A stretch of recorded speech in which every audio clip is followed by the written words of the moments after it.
கிறிஸ்தேசுக்குள் அன்பாய் அழைக்கப்பட்ட சகோதர சகோதரிகளே, ஆண்டவராகிய இயேசு கிறிஸ்துவனுடைய அன்பின் நல்வாழ்த்துக்களை இந்த நேரத்தில் உங்கள் மத்தியில் தெரிவித்துக்கொண்டு மீண்டுமாக பிதா குமாரன் பரிசுத்த ஆவி என்கின்றதான ஒரு சத்தியத்தை குறித்து நாம் தியானிக்கலாம். இந்த நாளிலும் நாம் தியானிக்கும்படியாக எடுத்துக்கொண்ட ஒரு தலைப்பு, இரட்சகர் யார் என்கின்ற ஒரு தலைப்பின் கீழாக நாம் தேவனுடைய சத்திய காரியங்களை நாம் ஆராய்ந்து பார்க்கலாம்.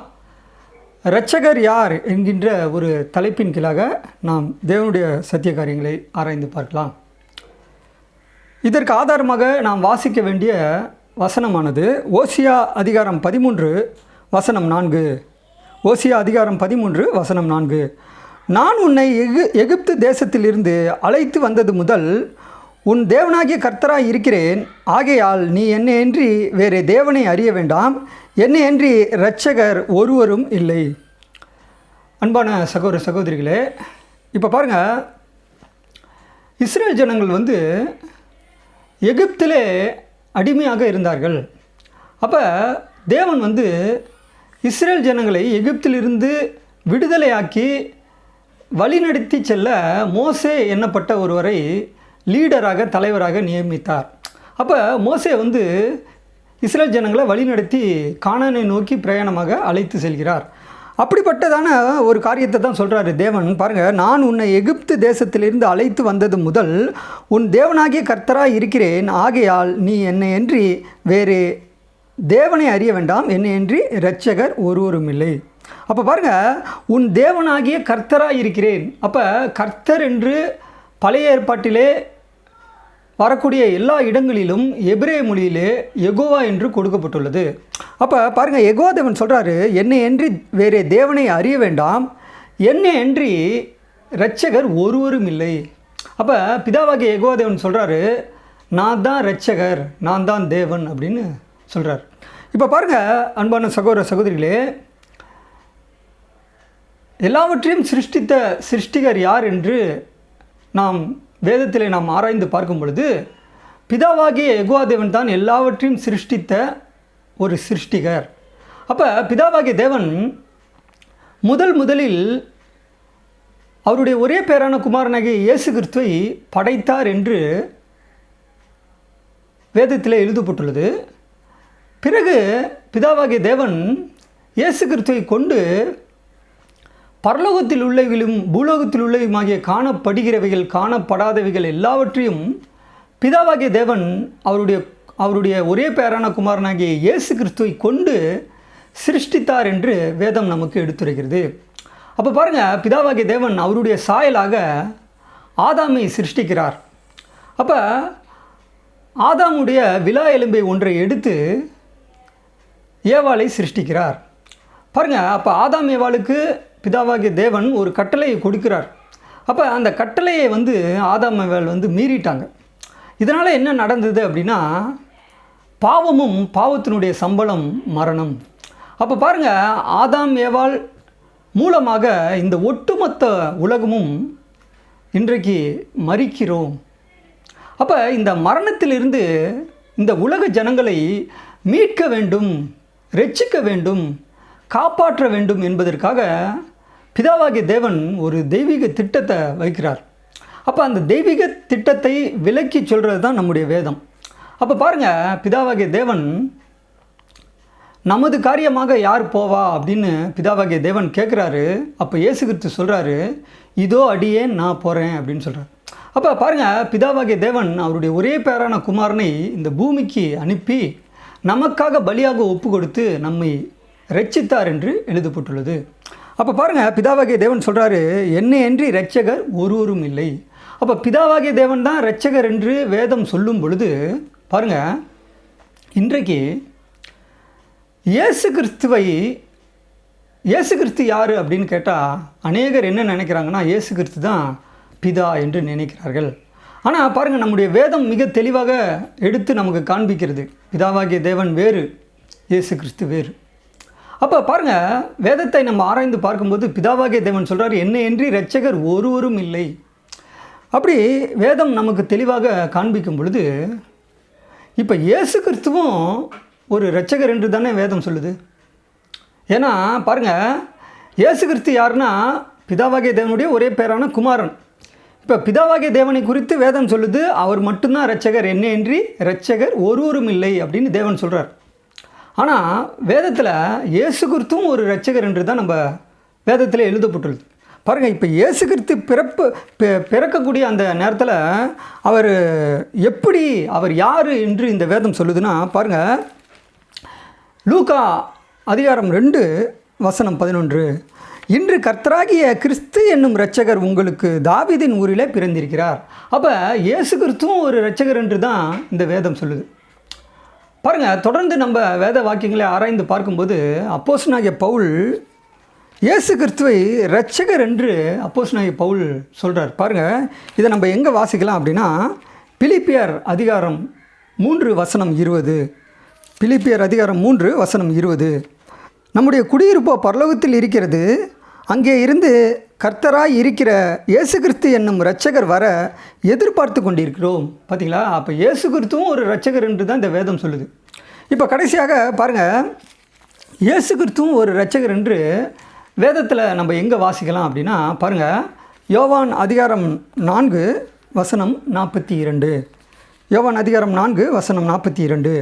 அந்த ஸ்திரீயை நோக்கி, உன் சொல்லி நிமித்தம் அல்ல, அவருடைய உபதேசத்தை நாங்களே கேட்டு அவர் மெய்யாய் கிறிஸ்துவாகிய உலக இரட்சகர் என்று அறிந்து விசுவாசிக்கிறோம் என்றார்கள். அன்பான சகோதர சகோதரிகளே, இப்போ பாருங்கள், பிதாவாகிய தேவன் சொல்கிறாரு, என்னையன்றி இரட்சகர் ஒருவரும் இல்லை. அப்போ பிதாவாகிய தேவன் தான் இரட்சகர்னு இந்த வேதம் தெளிவாக உறுதியாக சொல்லும் பொழுது, புதிய ஏற்பாட்டிலே நாம் வேத வாக்கியங்களை ஆராய்ந்து பார்க்கும்போது, வேத வசனங்களை படிக்கும் பொழுது, இயேசு கிறிஸ்துவும் ஒரு இரட்சகர் என்று தானே நம்ம வாசித்தோம். அப்படின்னா 2 இரட்சகரா?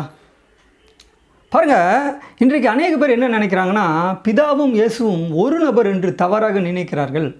ஆனால் பாருங்கள், இப்போ இயேசு கிறிஸ்து இரட்சகர் என்று, இயேசு கிறிஸ்து இரட்சகர் என்று இந்த வேதம் சொல்லுது. இப்போ பாருங்கள், அப்படி இயேசு கிறிஸ்து இரட்சகர் என்றால், இயேசு கிறிஸ்து இப்போ மரிக்கிறார் இல்லையா? அவர் நமக்காக மரித்தார். அப்போ அவர் மரிக்கிறப்ப அவர் மரித்தார், அவரை மீண்டும் உயிரோடு எழுப்பினது யார்?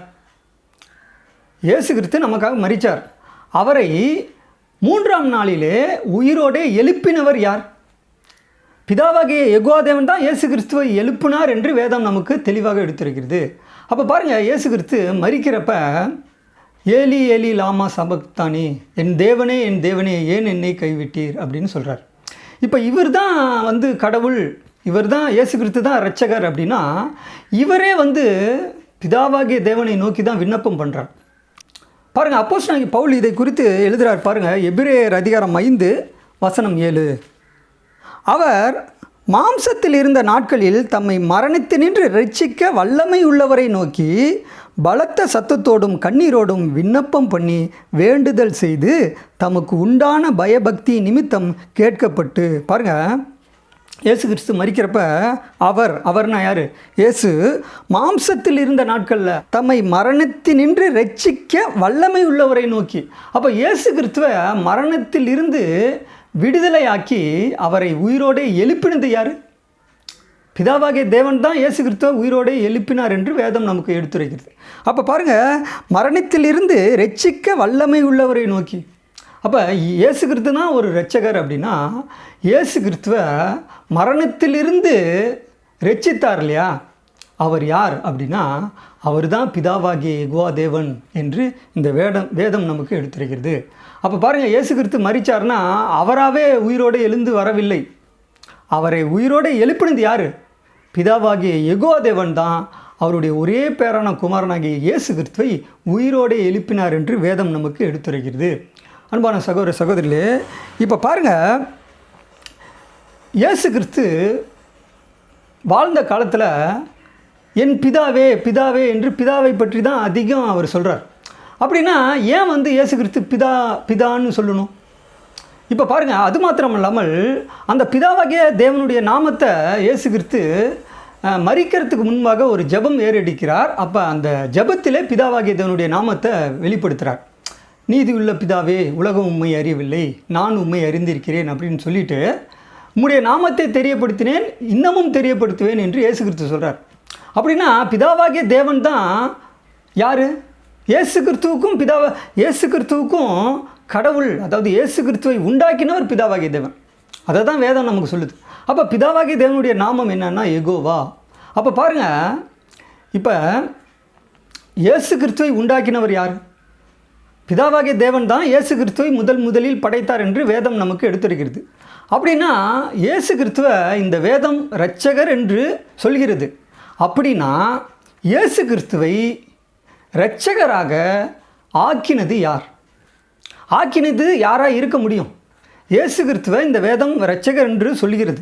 அப்படின்னா இயேசு கிறிஸ்துவை இரட்சகராக ஏற்படுத்தியது, நியமித்தது யாராக இருக்க முடியும்?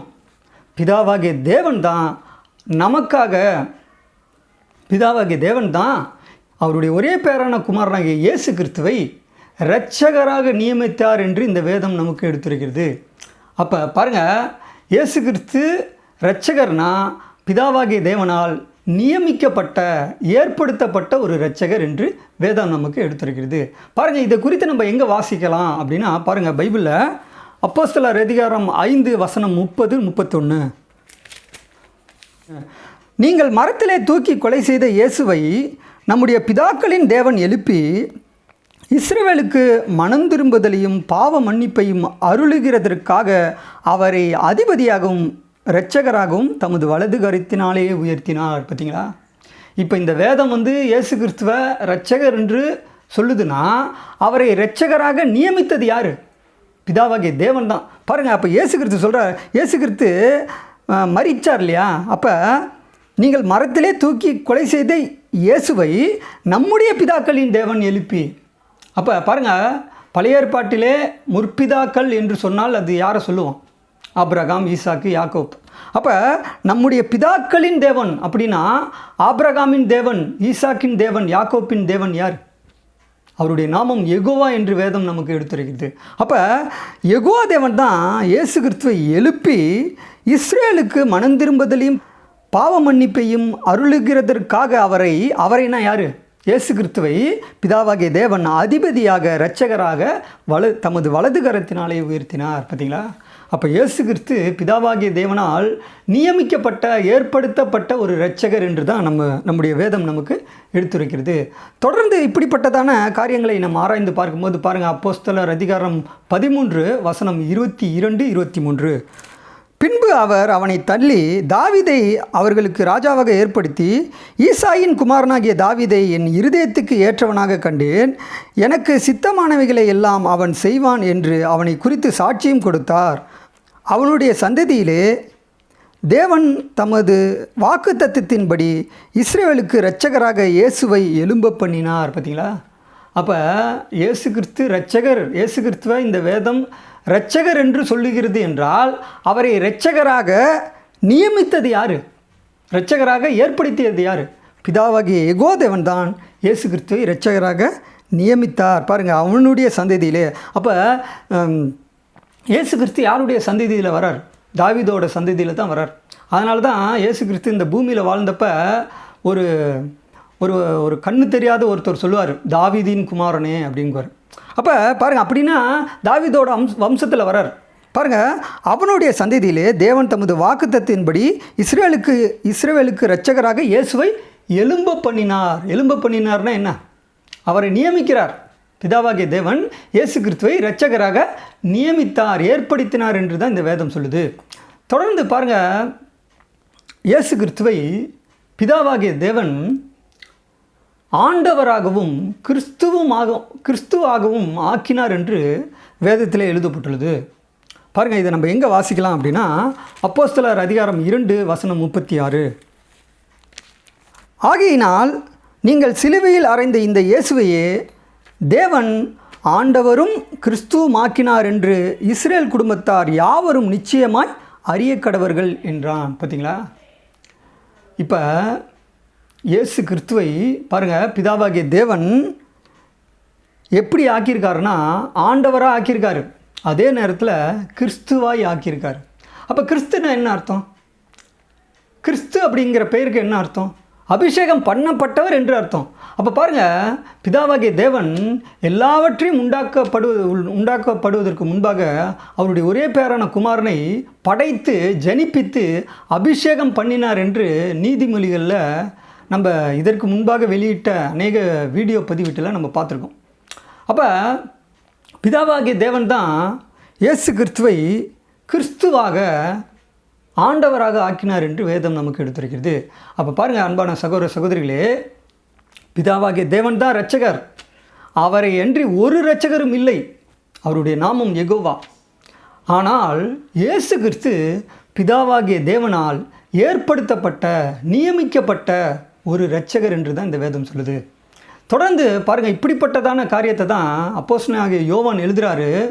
1 யோவான் அதிகாரம் 4:14 பிதாவானவர் குமாரனை உலக இரட்சகராக அனுப்பினார் என்று நாங்கள் கண்டு சாட்சியிடுகிறோம். பார்த்தீங்களா, பிதாவாகிய யெகோவா தேவன் இயேசு கிறிஸ்துவை உலக இரட்சகராக இந்த பூமியை இரட்சிப்பதற்காக ஏற்படுத்தினார், நியமித்தார் என்று வேதம் நமக்கு எடுத்திருக்கிறது.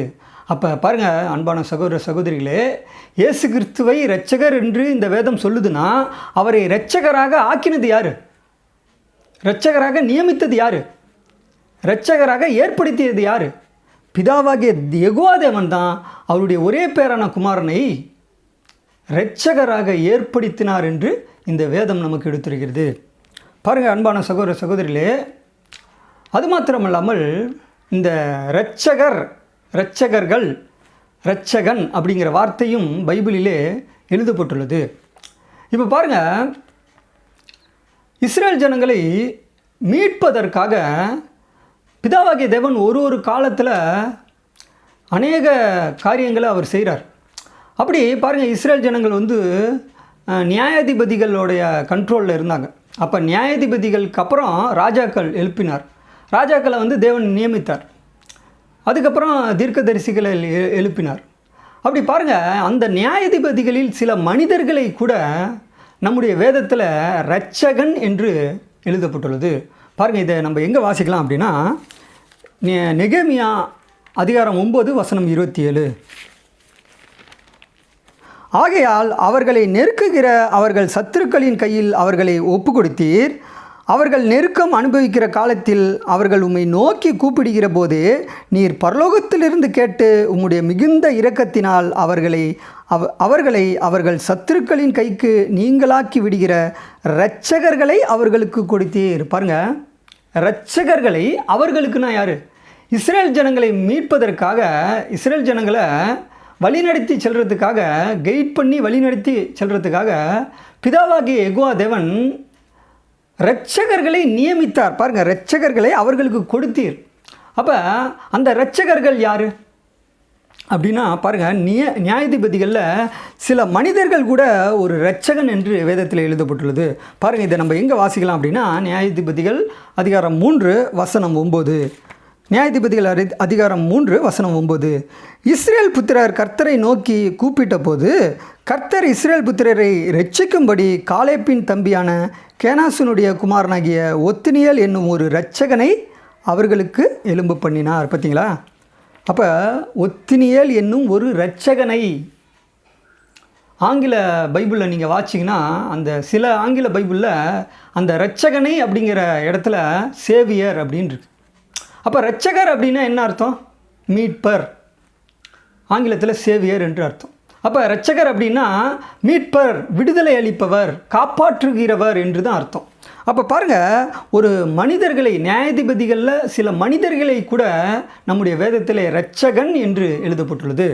பாருங்கள், தொடர்ந்து நம்ம வாசிக்கும் பொழுது அதே அதிகாரத்தில் 15வது வசனத்தை வாசிப்போமானால், இஸ்ரேல் புத்திரர் கர்த்தரை நோக்கி கூப்பிட்ட போது கர்த்தர் அவர்களுக்கு பென்யமீன் கோத்திரத்தானாகிய கேராவின் மகன் ஏகூத் என்னும் இரட்சகனை எழும்ப பண்ணினார். பார்த்தீங்களா, ஏகூத் என்பவர் யார்?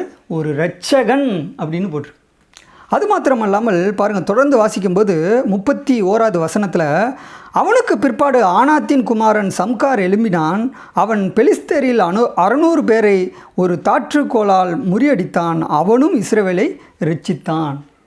அன்பான சகோதர சகோதரிகளே, அப்போ பாருங்கள், இந்த இரட்சகர்கள் அப்படிங்கிற ஒரு வார்த்தை சாதாரணமாக மனிதர்களுக்கு கூட நம்முடைய வேதத்தில் பயன்படுத்தப்பட்டுள்ளது. பாருங்கள், தொடர்ந்து இப்படிப்பட்ட காரியத்தை நம்ம ஆராய்ந்து பார்க்கும் பொழுது தேவன் இந்த இரட்சகர் யார் அப்படின்னா, பாருங்கள், ஓசியா அதிகாரம் 13 வசனம் 4 நம்ம வாசித்தோம் இல்லையா? பிதாவாகிய யெகோவா தேவன் சொல்கிறாரு, என்னை அன்றி ஒரு இரட்சகரும் இல்லை, என்னை அன்றி இரட்சகர் ஒருவரும் இல்லை. அப்போ இயேசு கிறிஸ்துவை இந்த வேதம் இரட்சகர் என்று சொல்லுகிறது என்றால் அவரை இரட்சகராக ஏற்படுத்தியது யார்? நீங்கள் தான் சொல்லணும். யார் ஏற்படுத்தினா? பிதாவாகிய யெகோவா தேவன் தான் அவருடைய ஒரே பேரான குமாரனை நமக்காக, இந்த உலக ஜனங்களை மீட்பதற்காக இரட்சகராக இயேசு கிறிஸ்துவை ஏற்படுத்தினார் என்று இந்த வேதம் நமக்கு எடுத்துரைக்கிறது. அன்பான சகோதர சகோதரிகளே, அப்போ பாருங்கள், பிதாவாகிய தேவன் சொல்கிறாரு, என்னை அன்றி இரட்சகர் ஒருவரும் இல்லை. அவர் மட்டும்தான் இரட்சகர். ஆனால் இயேசு கிறிஸ்து அப்படி அல்ல. பிதாவாகிய யெகோவா தேவனால் நியமிக்கப்பட்ட, ஏற்படுத்தப்பட்ட ஒரு இரட்சகர் என்று நமக்கு இந்த நாளிலே தேவன் வெளிப்படுத்தி காண்பித்துள்ளார். அப்போ பாருங்கள் அன்பான சகோதர சகோதரிகளே, பிதாவாகிய தேவன் இயேசு கிறிஸ்துவை இரட்சகராக ஆக்கியிருக்காரு, அதே நேரத்தில் ஆண்டவராக ஆக்கியிருக்காரு, கிறிஸ்துவாக ஆக்கியிருக்காரு, அதிபதியாகவும் ஆக்கியிருக்காரு. அப்போ பாருங்கள், பிதாவாகிய தேவன் தான் இரட்சகர். அவரை யாரும் நியமிக்க வேண்டிய, ஏற்படுத்த வேண்டிய கட்டாயமோ அவசியமோ இல்லை. ஏன்னா பிதாவாகிய யெகோவா தேவன் தான் ஒரிஜினலாகவே இரட்சகர். அவர் மட்டும்தான் இரட்சகர். ஆனால் இயேசு கிறிஸ்து அப்படி அல்ல. பிதாவாகிய யெகோவா தேவனால் ஏற்படுத்தப்பட்ட ஒரு இரட்சகர் என்று நமக்கு வேதம் நமக்கு தெளிவாக எடுத்துரைக்கிறது. அன்பான சகோதர சகோதரிகளே, இந்த பாடத்தின் மூலம் நாம் என்ன கற்றுக்கொள்கிறோம் என்றால், இந்த ஒட்டுமொத்த உலகமும் இயேசு கிறிஸ்து தான் இரட்சகர் என்று நினைக்கிறார்கள். ஆனால் இயேசு கிறிஸ்துவையே இரட்சகராக ஏற்படுத்தினார்ல பிதாவாகிய யெகோவா தேவன், அவர் தான் கடவுள். அவருடைய நாமம் யெகோவா என்று நமக்கு எடுத்துரைக்கிறது. அப்போ பாருங்கள், பிதாவாகிய யெகோவா தேவன் தான் இரட்சகர். அவரை அன்றி ஒரு இரட்சகரும் இல்லை. ஆனால் இயேசு கிறிஸ்து பிதாவாகிய யெகோவா தேவனால் ஏற்படுத்தப்பட்ட இரட்சகர் என்று நம்முடைய வேதம் எடுத்துரைக்கிறது. தொடர்ந்து இணைந்திருங்கள். இன்னும் அநேக சத்திய காரியங்களை நாம் தியானிக்கலாம். தேவன் தாமே நம்மை ஆசீர்வதித்து சகல சத்தியத்திலும் நம்மை வழிநடத்துவாராக. ஆமென்.